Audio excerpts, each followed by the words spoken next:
Hoje eu voltei então para falar sobre o Dias de Abandono, da Helena Ferrante. Esse já é o segundo livro que eu leio da autora, já tinha lido A Filha Perdida há mais ou menos 1 ano e meio atrás, já tinha ficado muito mexido com esse livro. Com o Dias de Abandono não foi diferente.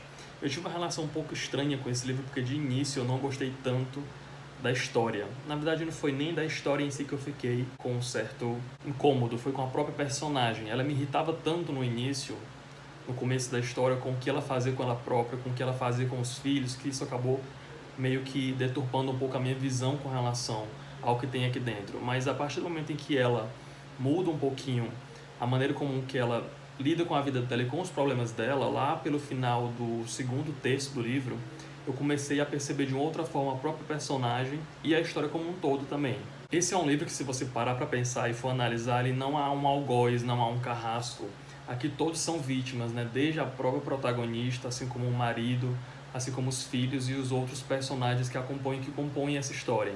Mas afinal, o que é essa história? Aqui a gente vai encontrar um relato de uma família que é supostamente abandonada pelo marido, e depois a gente vai ver as consequências que aquilo tem dentro daquele núcleo familiar, mas sempre contada a partir da perspectiva e da visão da esposa que foi deixada.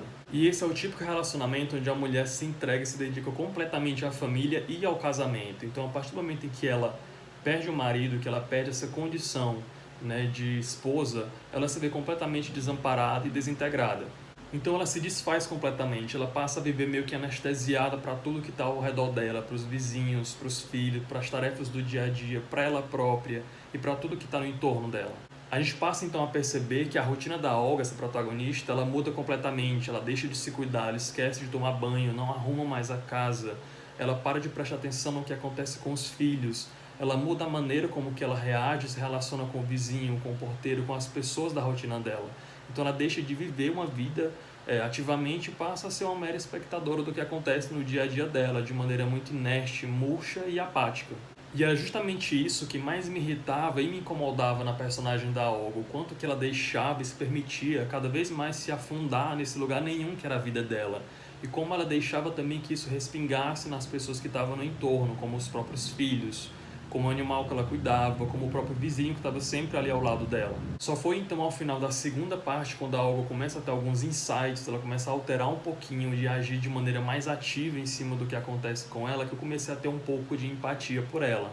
Porque até então nem pena ou compaixão eu conseguia ter por essa personagem, tamanho era o choque que ela me causava.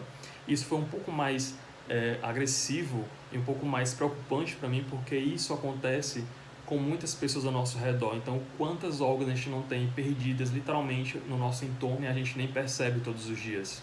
A Ferrante mais uma vez aqui conseguiu construir uma história que é repleta de trechos muito simples, mas muito impactantes. E a grande sacada dela está justamente aí, em conseguir fazer do comum, do trivial e do simples algo que te propõe uma reflexão, te propõe um pensamento crítico. Ler esse livro também me fez pensar no quanto a gente se doa nas nossas relações. E aqui eu não me refiro apenas em termos de relação conjugal ou amorosa. Isso também vai se prolongar para relações com a amizade, com a família, com as pessoas do nosso trabalho e com aqueles que estão ao nosso redor todos os dias.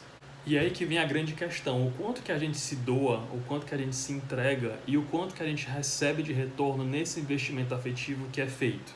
Até que ponto é saudável a gente abrir mão de uma vontade, de um desejo, de algo que a gente quer em nome ou em prol de outra pessoa? E que consequências isso pode ter na minha vida um dia? A gente está de fato vivendo uma vida completa, uma vida plena, pautada naquilo que a gente acredita que é correto, que a gente acredita que é bom pra gente, ou às vezes a gente tenta forçar demais uma barra para caber numa caixinha ou num determinado contexto só para agradar alguém ou não perder esse alguém. Porque viver uma vida onde você mais se doa, mais se oferece em contrapartida ao que você recebe ou se faz ser visto ou ouvido é muito arriscado. E viver dessa forma é fazer parte de um universo muito limitante, com prazo de validade estipulado e muito frágil, porque a qualquer momento isso pode ser desfeito, isso pode ser desintegrado, porque aquilo de fato nunca teve no controle das suas mãos. Então essas foram algumas reflexões que eu fiz durante a leitura.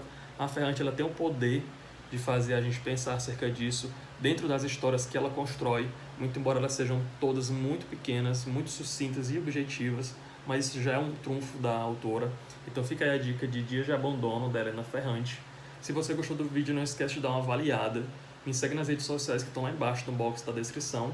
Faz algum comentário se você quiser. Obrigado por ter assistido e até mais.